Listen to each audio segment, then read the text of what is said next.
I was there to serve for 2 years.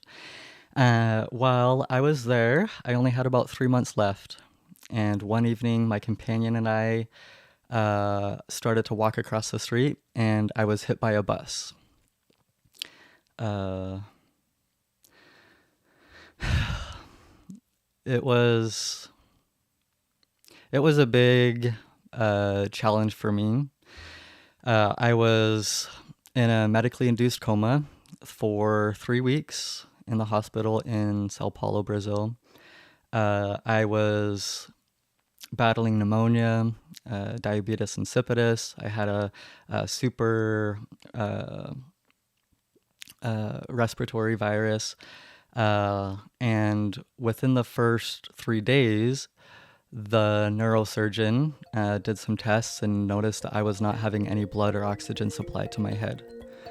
And he told the mission president that I was not going to survive.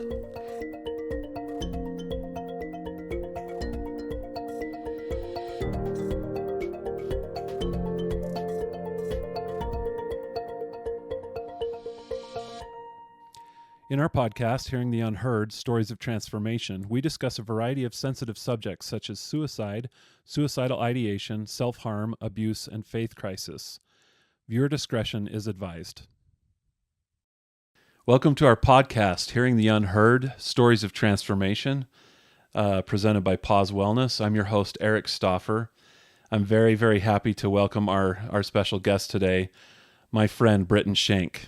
Hi, Britten. Hey, how are you? Good. How are you doing? I'm doing good. I'm really grateful for this opportunity. I'm so glad you agreed to be on here. I love your story. I'm so excited to share it with other people and that they can know what I know about you and your great strength. So We're looking forward to it. Awesome. Why don't we start just with your background? Tell us where you're from, your upbringing, that kind of stuff. Awesome. Yeah. So I grew up. I was born and raised in southern Idaho, a small little town called Bancroft, kind of in between Lava Hot Springs and Soda Springs and Grace, kind of. So I loved that place. And then my parents, they moved when I was a sophomore from there to Cache Valley here. And so then I went to high school, and it was a really incredible journey. You know, I think that it was a lot of fun because I had a lot of good friends in Idaho, but I met so many amazing friends here in Logan too. And so it was just really easy to move into, and you were one of them as well. You know, you were one of the seminary teachers. It was a lot of fun doing that. Were you nervous about moving? Probably a little bit. Because as a sophomore, I mean, that's a pretty crucial time socially. Right, yeah. I feel like I already knew a few friends here in Logan. My grandparents lived here, and we'd come and visit them sometimes. And so I've met already a few of the people. So I already had some friends when I came here. So it wasn't as hard as I feel like a lot of people would feel like, you know, but it wasn't a breeze, you know, changing. And I felt like you kind of hit the jackpot with friends. Like you found a really incredible group of young people. Yeah, definitely. There was a lot of incredible people that they've helped me become a better person, you know, and it's been a lot of fun. That's such a key component to a good, healthy upbringing and healthy key of those teenage years. Right, for sure. That's awesome. Yeah, I remember watching you, and you were very active, right? You were really involved with sports and being involved socially. Can you remind me of some of the things you guys did? Yeah, so in high school, long story short, in Idaho, I played basketball, football, baseball, and track. And then when I moved here, I did swimming and track here in Logan. So. And then you guys did like rec league basketball and stuff, right? Yeah, me and my good friends, we did rec league every year, and so it was a lot of fun. I've seen a lot of those pictures of you guys in the open leagues and things like that together. That's really cool. Yeah. That's great. One of my favorite memories with Britten is as I was a seminary council advisor. So a seminary council is a youth leadership group for religious schooling, and Britten was on that council, and I happened to be the advisor, and so interacting with Britten in that leadership role was a great experience for me to see you guys set examples and create a lot of fun environment for people. And Definitely. we had some great videos and Yeah. some great things to show. Yeah. Really, really fun. So, well, I just admire and respect you so much, Britten. And why don't we get into your really incredible story? Tell us about that. It was on your mission, correct? Yeah. Yes. So after I graduated high school, I went to Utah State University for 1 year. Then after that, I went on a religious mission for the Church of Jesus Christ of Latter-day Saints. I was called to go to Sao Paulo, Brazil. And I went there and I loved that. I went to multiple different areas around Sao Paulo. I loved each area. I loved all of the people. They were so kind and humble and always welcomed, whether they were religious or not, you know. The food, incredible. And so I loved every place, and the entire time I was there. I was there to serve for 2 years. While I was there, I only had about 3 months left. And one evening, my companion and I started to walk across the street, and I was hit by a bus.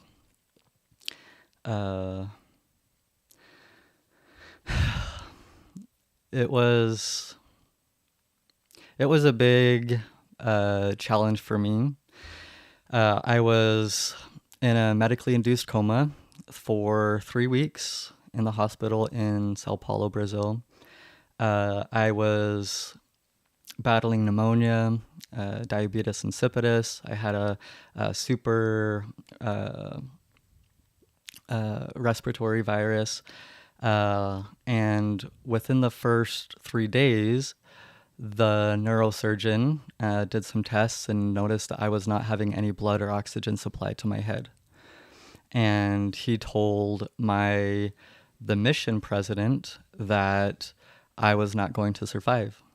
And he asked the mission president if he would sign the papers to donate my organs. At that time, my mission president, of course, said, no, it's not my decision. It's his parents' decision.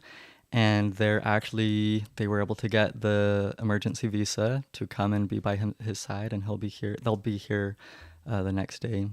So when my parents got there the next day, they went to, there were 5 rooms in that private hospital, and they went to each 5 of those rooms, and they didn't know which one was me because of how, the damage that I had and how disformed my head was.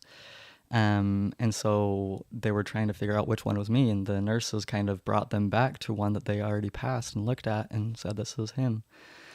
And so my parents were obviously very emotional, having a difficult time not knowing if I would survive or not. They were next taken to the neurosurgeon's office, and they were waiting for him to do last tests, just to make sure. After they waited for about 15 minutes, the neurosurgeon came back and he swung the door open, and his eyes were this big, and he told my parents, he might survive. He might survive. I did one last test, and he does have blood flow from one carotid artery now. And so he might survive. And at that time, my parents were obviously excited, but also very confused. But while they were kind of jumping for joy, the neurosurgeon then told them, but I don't want you guys to get a lot of hope, because I highly doubt he will ever be able to function. I'm pretty sure he'll just be a vegetable the rest of his life.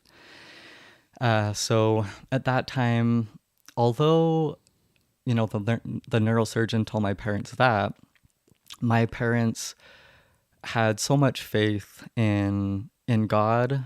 They had so much faith in me, you know?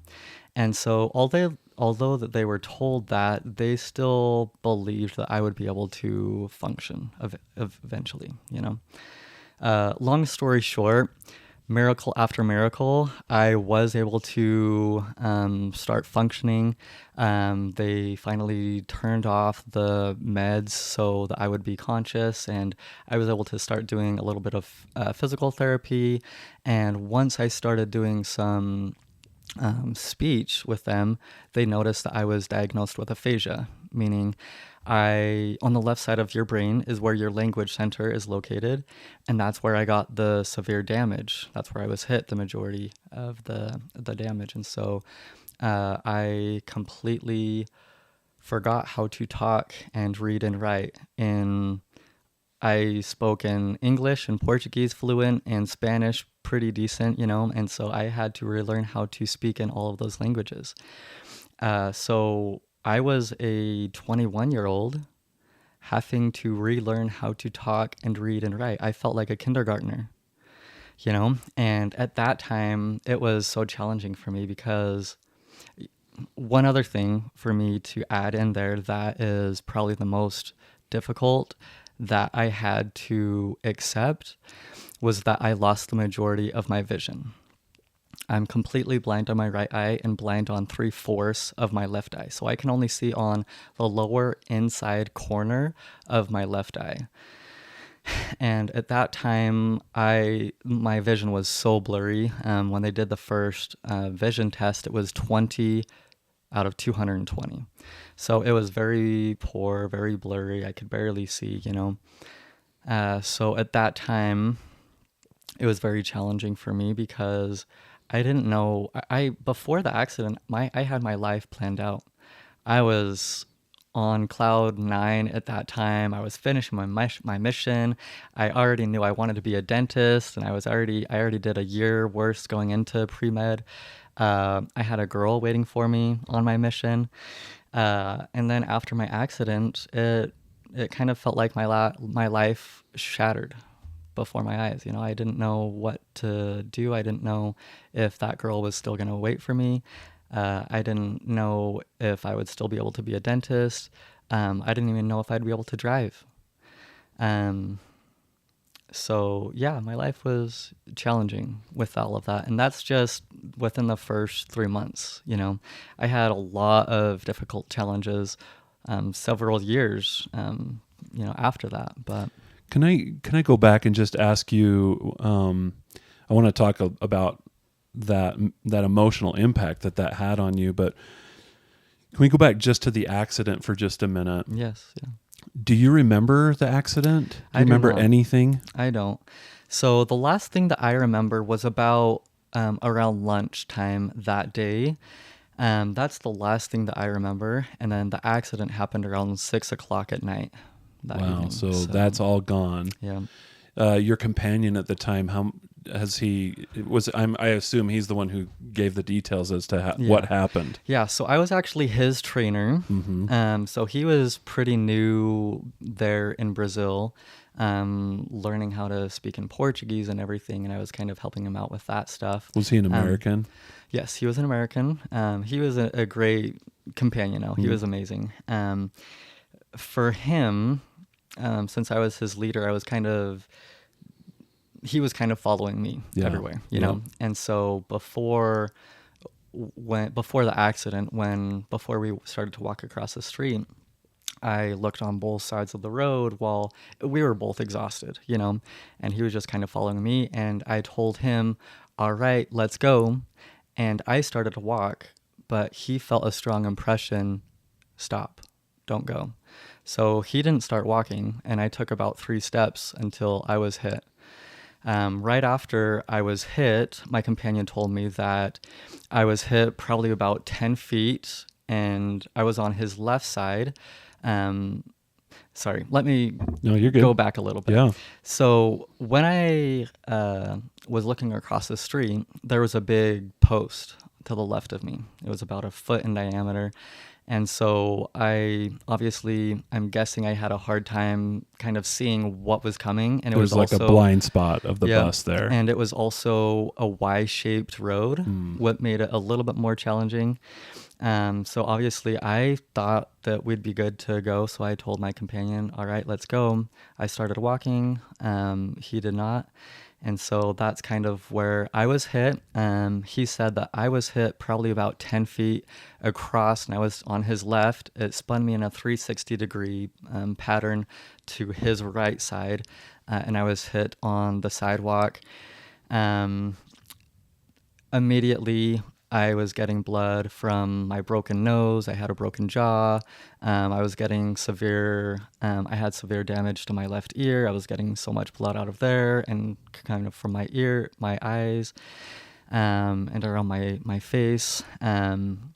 Immediately, we just had one phone, and since I was the senior leader, he immediately grabbed my phone out of my pocket, and he called the mission office. And the mission office, we luckily were in that same area where the mission office was at. And so they were really close, and so they called the 911. They knew where we were. They called 911. Then they called the mission president.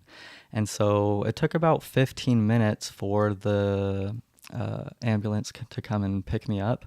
And they just took me to a local hospital, which was a public hospital, which used to be an old monastery hospital.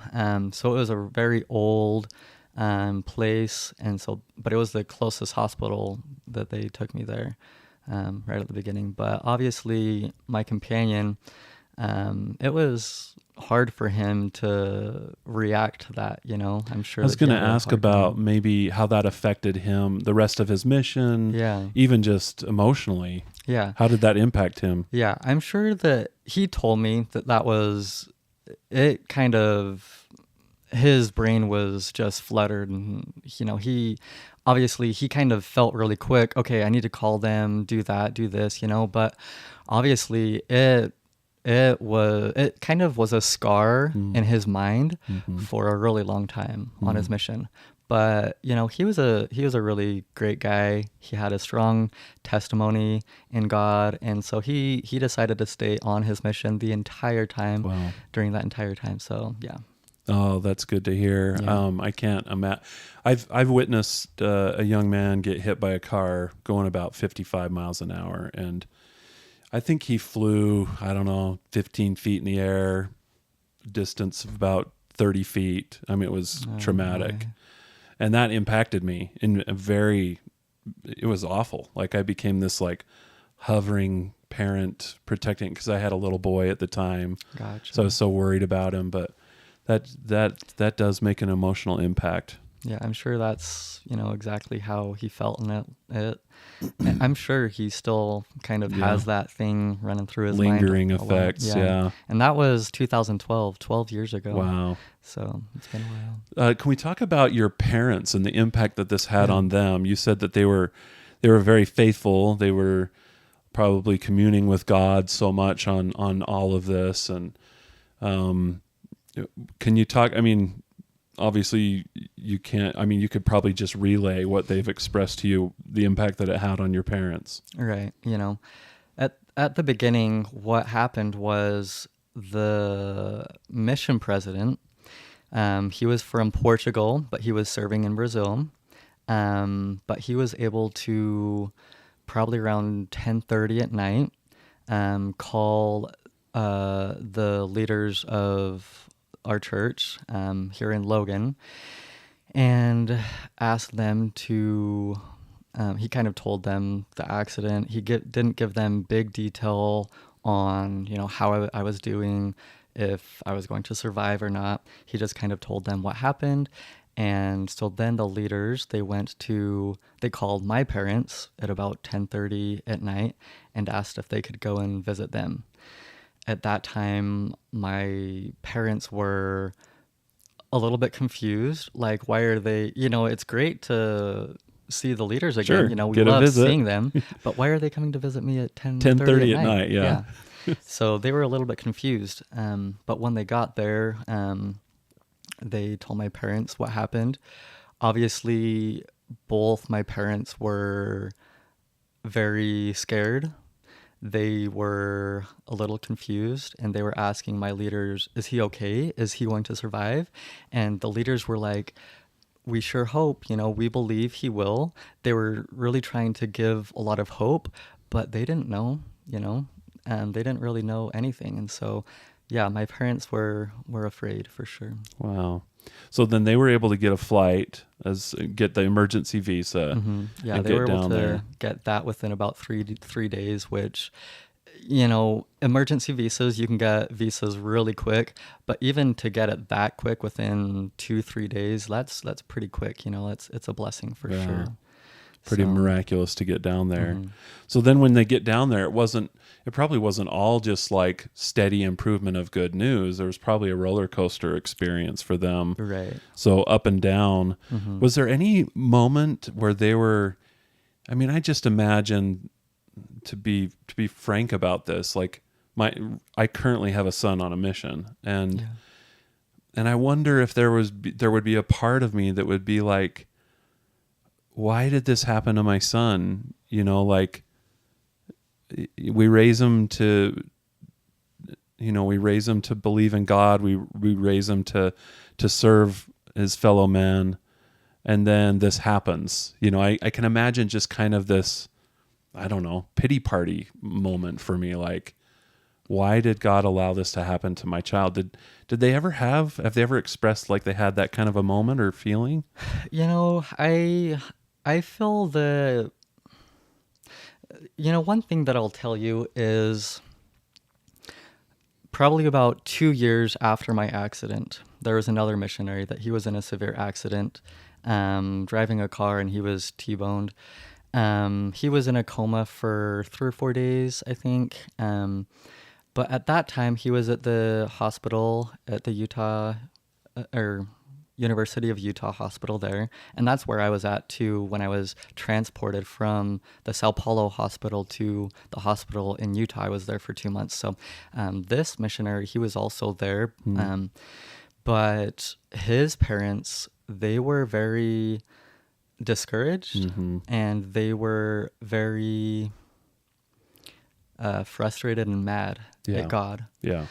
They were like, why are you going to allow this to happen to my son while he was serving thee, God? Yeah. And so at that time, when I listened to that, it was a big difference because my parents weren't like that at all. They had a lot of faith in God.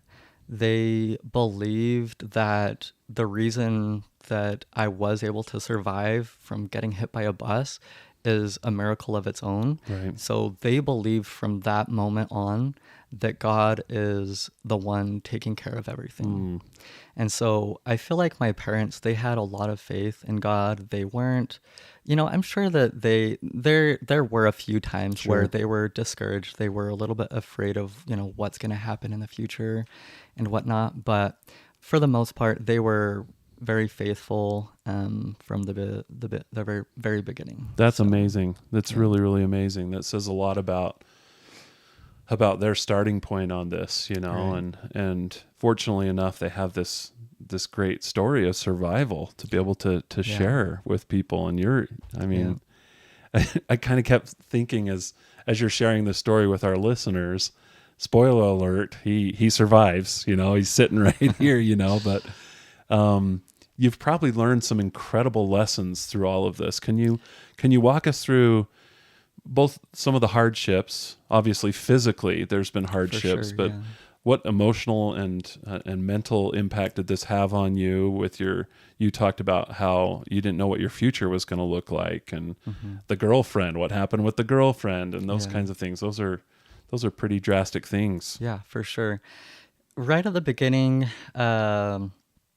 I had a lot more severe damages physically and emotionally. Physically, with being hit by the left side of my head and by my ear, it broke a little bone there. So I lost 40% hearing loss from that ear. Miraculously, we were going to do surgery about 6 months later. So we went to the ear surgeon, and they did some tests, and he came back and told my parents it's back to 100%. He can hear. And my mom was like, no, I'm pretty sure you're wrong. We were just at the hospital 6 months ago. They said it was 40% hearing loss. The doctor said, I know, I tested him twice and it's normal. So that's one incredible thing. Another thing was physically, I did physical therapy. With me being diagnosed with diabetes insipidus, I had no idea what that means. I feel like a lot of people might not know what that means. Diabetes insipidus is where your pituitary gland and hypothalamus gets damaged. And so it has a difficult time managing the hormones to your kidneys. So then your kidneys, all it does is it doesn't function as well, and so it doesn't tell the difference between bad bacteria and water and stuff like that. So I just lost all of my body fluid, and within the first 3 weeks with me at the first hospital in Brazil, I lost exactly 50 pounds. I was 168, and within 3 weeks I was 118. Holy cow. Just because I was losing so much body fluid. And I still have diabetes insipidus as of now. I've been able to gain a little bit of weight, but it's a big challenge because I've got to stay very hydrated just to keep my own weight, So that's one of my challenges. But along with that, I'd had to do physical therapy for 9 months after that, just getting strength and mobility, because I was in a coma for 3 weeks, and then I was barely doing any kind of movement for the next 2 or 3 weeks after that, and have lost that much, weight and muscle, so I did a lot of physical therapy. Another severe damage that happened to me was the left side of my leg was hit pretty severely. So from about my knee down to my toes, it had severe nerve damage.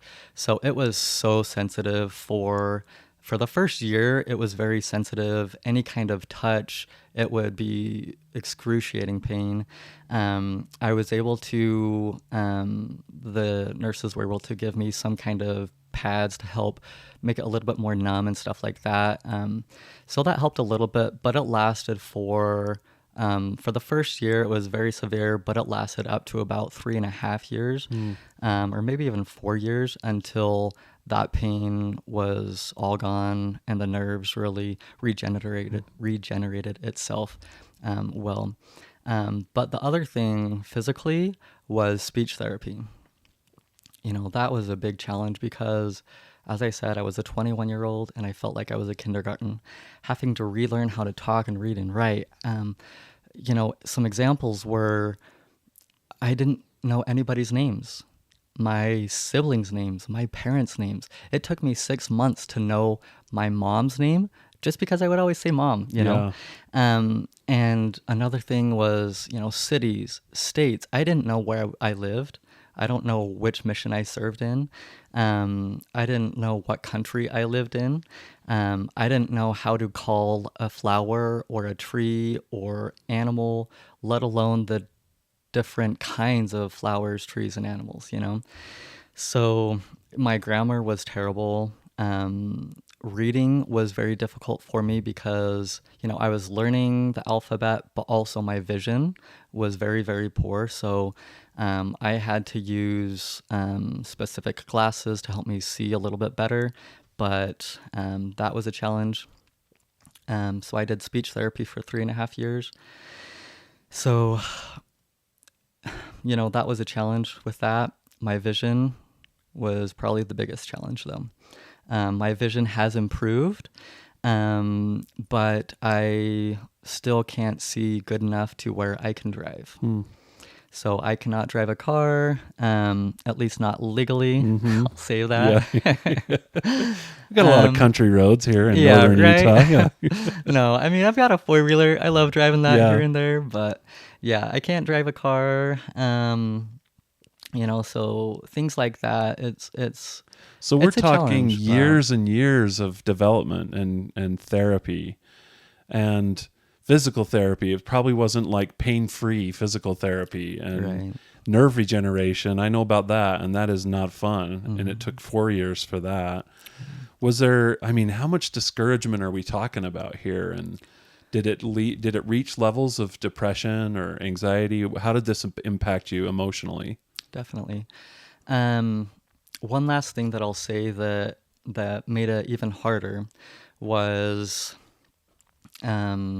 you talked about that girl that was waiting for me. Oh yeah. Before I went on my mission, we dated for about 8 months or so, and she was actually the first one that I fell in love with, and I told her that. I dated a few people before that, but I told her, I don't want you to wait for me, and she was kind of like this too. She was like, I want to date other people while you're on your mission too, and we'll just kind of see what happens. And then if I date other people and I don't really find anybody, and I'll know that, you're the one. So that's kind of how we ended up. 1 week before the accident, she sent me a letter. It was a big letter, probably 3 pages, maybe 4 pages, and a ton of little hearts and things like that. And she told me kind of that she dated a lot of people and whatnot, but she realized that I'm the one. She was waiting for me. And that was a week before the accident when I was Wow. almost done on my mission. Yeah. So I was stoked, Yeah. the end of my mission. I was like, man, life is great. It's all Couldn't planned be out any for better you. than Yeah. this. Yeah. Yeah. And so after my accident, I was in a coma for 3 weeks. Then the next week after that, I was doing a little bit of physical therapy in Brazil in the hospital there. But that's when I was finally stable enough to be transported from there to the hospital at the U of U. And that's where I was there for 2 months doing speech therapy, physical therapy, and they were doing surgeries because I had a shattered skull, and they had to remove a part of my skull to allow for swelling right at the first day after the accident. So there were surgeries and stuff with that. But during that time, this girl, she came and visited me a few times, and I thought that life was great still because she came and visited me, and it seemed like everything was good. But after I Was your returned home, recall of her still there? Like you knew about the relationship, yeah, and so that hadn't been lost. right, yeah, Wow. it was just the only thing that was lost was language. I still remembered everybody. I still, You remembered the feelings, you remembered yeah, the emotions yeah, and the exactly. connections. So Just that wasn't putting changed it at to all. words was difficult. Right, Okay. exactly. Okay, that Yeah. makes sense. So I remembered everybody, relationships, my, stories and journeys before the accident. I remember all of that. But a few months after I returned home from the hospital, I would reach out to her. I would call her. She wouldn't really respond that much. We would do things here and there, maybe once a month. But after about 6 months, after being home, I heard that she started dating somebody else. And that was a big shock for me just because I feel like I was very occupied doing speech therapy, doing physical therapy, doing specific surgeries for my, facial surgeries, going to the doctor every week. I was occupied, and my parents were super occupied as well, helping, taking care of me, taking me place to place. So, the times that we did talk, I felt like we were still in good touch, but when I think about it, we might have talked, like texted once every few weeks. We'd only see each other maybe once a month, maybe. And after about 6 months, I heard that she was dating somebody else. And when I heard that, I was like, this is the end. Like, what am I going to do now? At that point, I knew that I was trying to figure out what career I would take because I knew I would not be able to be a dentist. I would not be able to drive. I was still in that phase where I was doing speech therapy. I was at that place where I probably knew how to say grass, but I did not know how to spell it. So I was still in that phase where I was still probably in an early phase of doing speech therapy. And so I was like, this is the end. Nobody's going to date me. I'm not going to be able to take care of anybody. So it was really hard for me. So you're feeling all those emotions on the inside, Yeah. as much as any other human would feel them, and you don't even have this instrument to express it. Yeah. So did that add to the frustration, is that you can't even explain to people what it is you're feeling? Yeah. That was a big thing. Just an example, after my mission, maybe a month or two after I returned home, we spent a whole evening doing a family home evening with my parents and all of my siblings. A lot of them came, and we wanted to just talk about my mission and everything.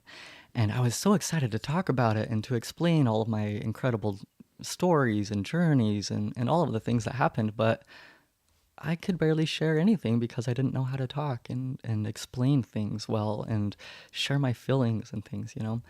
And so, yeah, when this happened, this girl kind of ditched me without even letting me know. It was, yeah, it was hard. And,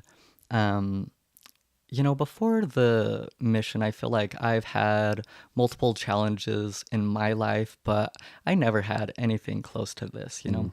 I feel like I was prepped to this. I was prepared for something challenging like this, but nothing was even close to this. And so, yeah, it was hard. And I don't feel like I've ever had a place to where I've felt in a really dark place mentally, and like my mental health was not good. That was at the first point where I was like, I'm not doing good. And that's where I first realized that, my life might be over. Did you feel, because you had this tie with this girlfriend, that she was going to receive you and accept you with all of your new incapacities, right? And so you felt like, I'll still be okay because I know that someone will still choose me. And then when she was gone, was that it? Was it that had been shattered? Like, now there's just, I'm not going to be wanted. Probably. I mean, I feel like a part of it is that, also when I just took a little bit of time and thought about myself, I was like, okay, I can't see, so I can't drive. I'm still doing speech therapy. I should be graduating, getting my bachelor degree by now. And so when I'm thinking about things like that, I'm just like, nobody's going to want me. Who's going to date me? So yeah. Wow. It was a lot of that. As I've talked to a lot of therapists, who they talk about what they learn and what they see, so often, if not all the time, when they boil everything down with their patients, it becomes the primary factor at the very base is that they're worried that they won't be loved. Yeah. And so they develop all of these coping mechanisms or these other challenges or these thinking errors that happen because they're so afraid that at the very base they won't be chosen, they won't be loved.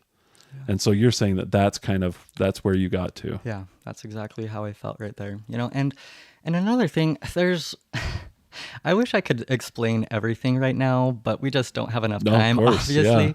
But another thing that was very, very difficult for me was that my brain was damaged severely to where there was one point where there were actually multiple points where I had pretty severe seizures, to where my brain just went to a place where I couldn't keep things up. My brain couldn't keep things up. And I would start having a part where I couldn't think, I couldn't talk. My brain would start shutting down and I would start having a seizure. And one time when I had a seizure, they took me to the emergency room. My parents did. And there was this doctor there that did the MRI or whatever, and he was looking at my brain. And when I was still a little bit unconscious, he asked my mom, "Can this guy talk? Can this guy walk?" And my mom was like, "Yeah." And he was like, "Are you sure?" And my mom's like, "Yeah, I was with him just a couple hours ago. He was talking and walking, you know." And this guy showed the MRI, and he was like, "It doesn't make sense. Look at his brain." And then he showed her the image of a normal brain, and it looked completely different, you know? And so one of the things that was damaged was my moods. And that was a big thing because before my accident, I hope that you remember who I was before. Of That I was a course. very peaceful, calm, chill person. I would rarely get frustrated. Yeah. I don't think I ever got angry unless it was with my brother that bugged me 99% of the time. But but right after that, after my accident, anytime there was just even something so small that would bug me, I would explode. And it's like I couldn't control it because all of a sudden this part of my brain was gone and it couldn't control it. And so the activity of my brain would just go place to place everywhere, you know? And so that's where I would just explode and I could not control my anger. And I would do a lot of probably the first year and a half to 2 years, probably, I would do a lot of physical harm. I never did it to anybody other than myself. I would either punch myself, I would smash my head against a door or a wall, or I would punch a brick. I broke my hand once doing that. I had bloody knuckles all the time because I would just get frustrated and I would have to punch stuff to get rid of my, my stress and emotions, finally, after I was able to go through a little bit of therapy, life coaching, stuff like that, they helped a ton. And so that helped a lot with my mental health. And after about a year and a half to 2 years, I was able to do a better job controlling my anger, controlling my mood. But that was another thing that, was a challenge for me. Can you give us an idea of like how that kind of therapy, how did they do that? Like if your brain has lost this capacity to deal with emotions, I mean, they teach you like some coping skills of what happens when you experience anger or frustration. Yeah. So there was a few different ones, but most of them were actually really simple. So a lot of the things was right after I had something that would make me explode. I would just have to try to do one thing, and one thing would be just remember one word, and the word was remember. I would have to remember the word remember. And the reason that would be one was because they taught me a lot of coping skills and things that would help me. And so anytime when I would get frustrated, the first thing that I would try to remember is the word remember, because then that would help me give me a second to think and process and be like, okay, I can do this. I just need to calm down. I just need to breathe. And then that's kind of when I would do some of the coping stuff with that one. So that was one of the quick, easy ones. Sorry. So it's like access a part of your brain that they know does function. Yeah. And then you can work with it from there. Yeah. Because when you have your brain and you have damage in there, you're missing a part of it. And so when a piece of your brain goes from one part to the part that's missing, it starts freaking out. And it starts going to one place to the other, trying to figure out, okay, what should I do next? What should I do next? And so that's kind of where it gave me a hard time controlling my anger and my frustration at that time. But once they gave me a little bit of coping mechanisms and strategies and stuff, it helped a lot because just with me trying to think of one thing, a lot of times you just need to do one thing at a time, step by step, process by process, line by line, principle by principle, those things, Yeah. And so that's one of the things that it would help me if I would just remember the word remember, then that would help me calm down a little bit, and it would help my brain start going a little bit slower from one part to another, and doing some kind of processing to where it could cope a little bit better. See, that's so fascinating to me because I think about just the neuroscience of it all, right? The way that the brain works. So often when we're experiencing emotional trauma, depression, anxiety, whatever it is, we think this is just life. This is just coping. But we forget there's actually a brain science behind it. Mm-hmm. There are things that can be understood if we look at it from a scientific point of view, that if we process that in a healthy way, it actually helps us. And so your story is fascinating for that because you lost a functional side of your brain and it impacted you emotionally. And then you were taught skills to access the neuroscience that led to a more healthy approach to those emotions. Yeah. That's amazing. Yeah. I hope that our listeners, as they think about that and the challenges that they're facing emotionally, that it's not just life, right? Mm-hmm. There's a brain, there are chemicals involved here. Yeah. And if we can look at it in a healthy way, we can cope better. Mm-hmm. Definitely. That's amazing. Yeah. Can you tell us about the spiritual side of all of this? I know that you are a spiritual person, a person of faith, and I know that that's been a key part of your recovery. What would you want our listeners to know about that side of this? Yeah. There's a lot of things that has helped me along the way. And I've actually written a book. I'm just finishing it. Hopefully it'll be done within the next month or so. But it's titled A Future So Bright.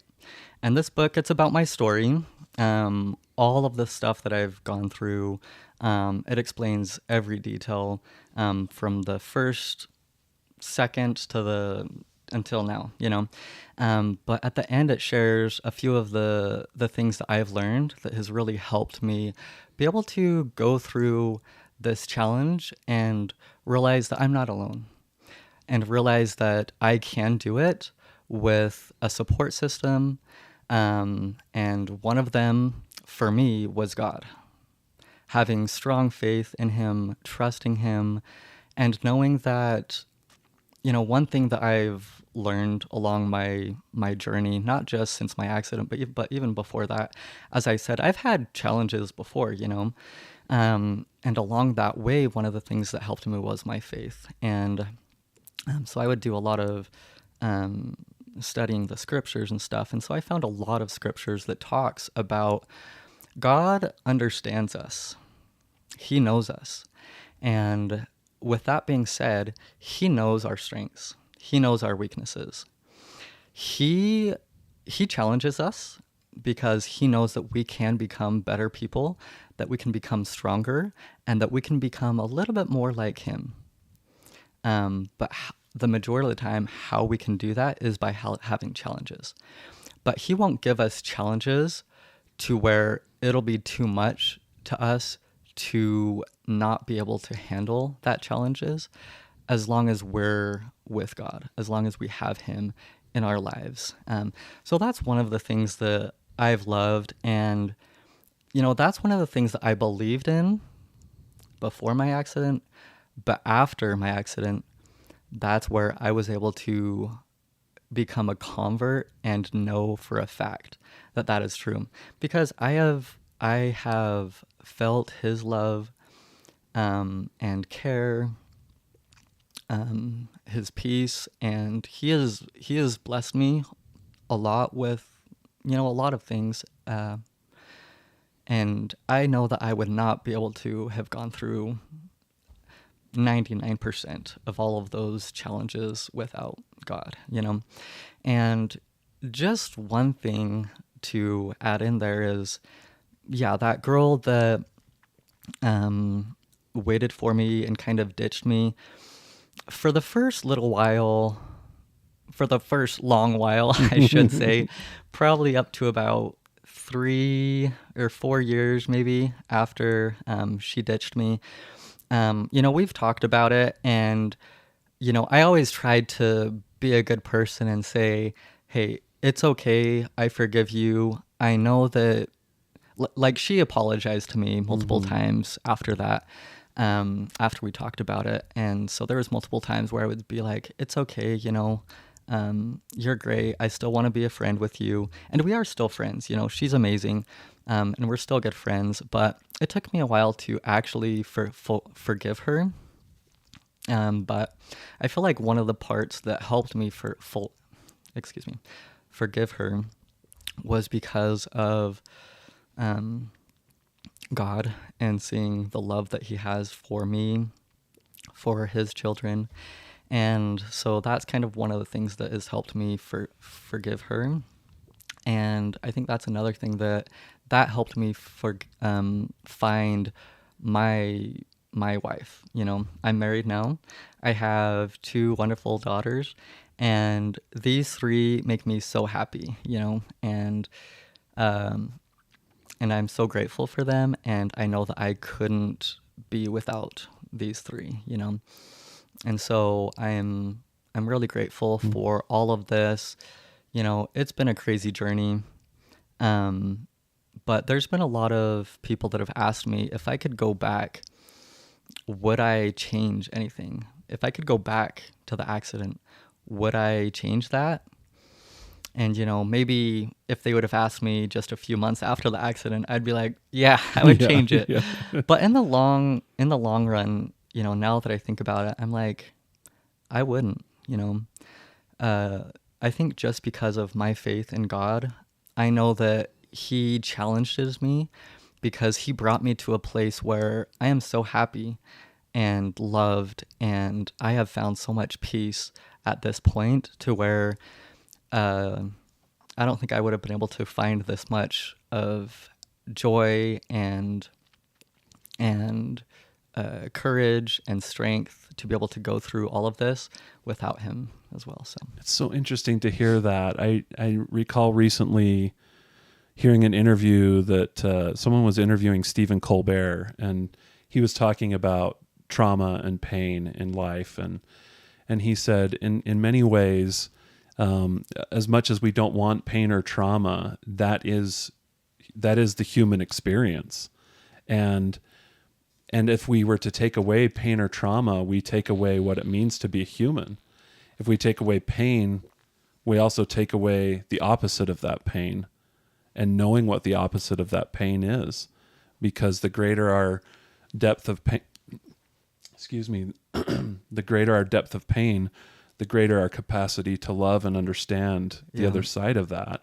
And so as much as we wish we didn't have to go through pain, there's almost this natural development of compassion for others who then go through pain. yeah. As I'm assuming maybe that's why you've written a book and why you've chosen the path that you've chosen. Yeah. Is your compassion for others when they have pain. Yeah, I agree with that 100%. And that's one thing that I love with like mental health therapists, life coaches, counselors, things like that, is the majority of them, they have a really good understanding of what you have gone through because they have gone through it as well. And, one of the life coaches that I had, they've had a crazy journey as well, and so with him be able to have that kind of empathy for me, it makes me feel a little bit more comfortable to talk about things like this and go in depth and share my personal feelings, and that's when you really get to go through when you are able to go through the process, the step by step. That's how they're able to help you, is when you're able to feel so comfortable with them to share all of this, you know? And so that's one of the things that I love, is because they have that kind of empathy and love, and they're able to feel how you feel because they've gone through a lot of that stuff as well. Yeah, I've always felt sympathy's nice, right? So, you know, the expression of sympathy is very kind, it's very loving. But there's a difference when it's empathy. When you know that you can relate with the person because they've been through something very similar. It's a connection, a human connection that we don't seem to get otherwise. And the only way to, unfortunately, the only way to have that level of connection is to have the same level of pain. Yeah. And so here you are, and you've got this incredible story, this incredible recovery, this heartbreak, and now this life that you couldn't see. You couldn't see the life that you have now. Yeah. And it's amazing to me that through that perseverance, through that faith, now here's this life that you couldn't see around the corner. Yeah, exactly. You know, and I love everything about what you shared there. I agree. You know, sympathy, that's it.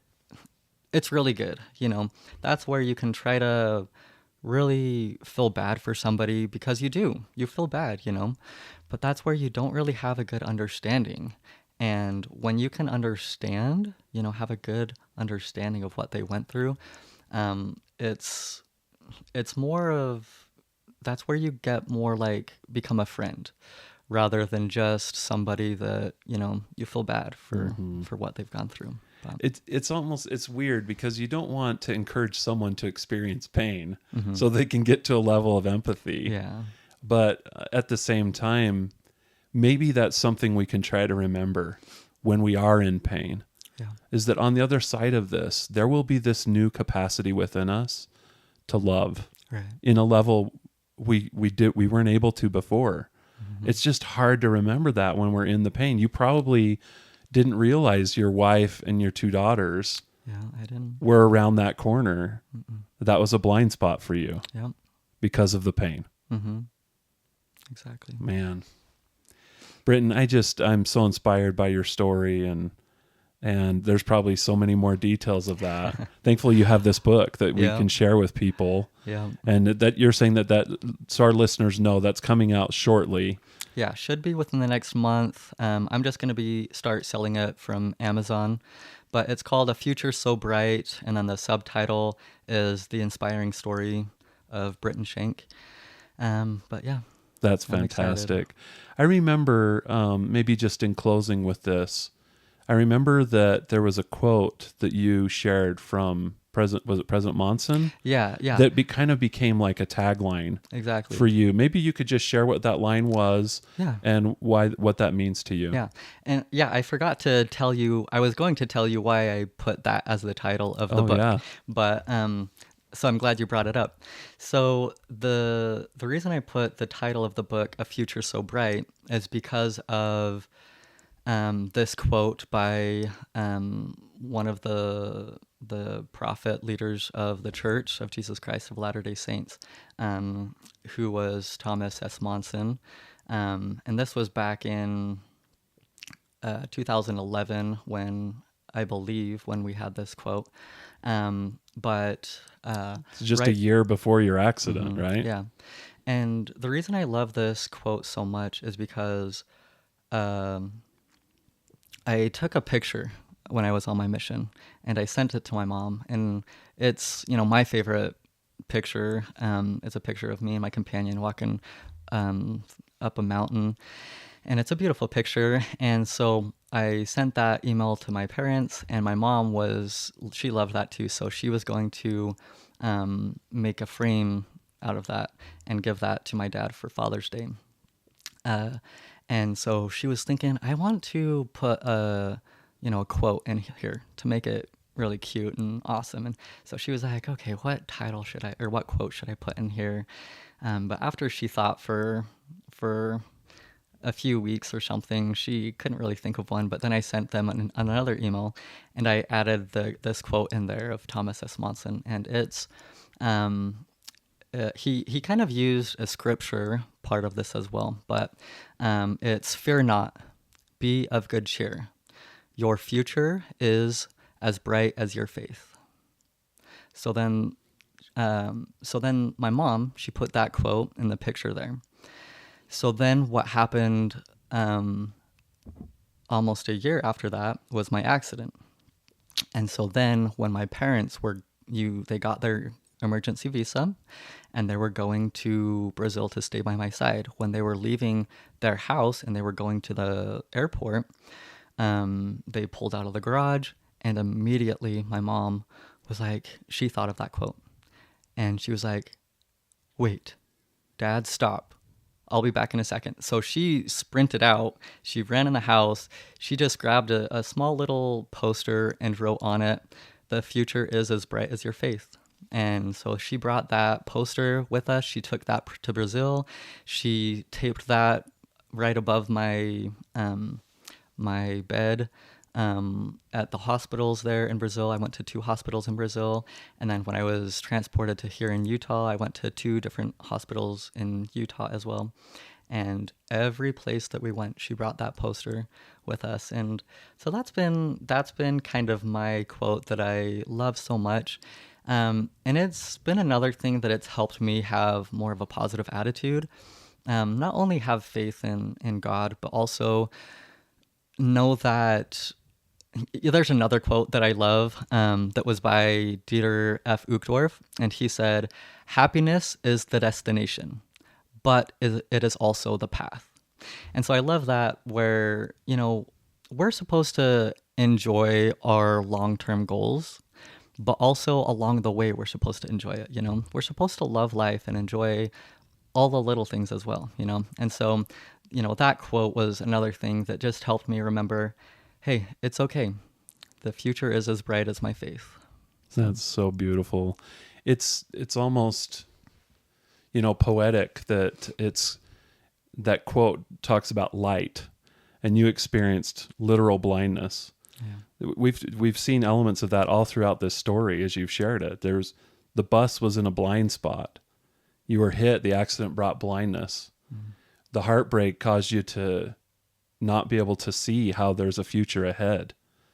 And the thing that brought you vision and hope was to trust what you couldn't see. Right. It was to trust that there is brightness ahead, mm-hmm. that there's a future that you cannot see if you hold on and you trust it. And so that's so inspiring, Britten.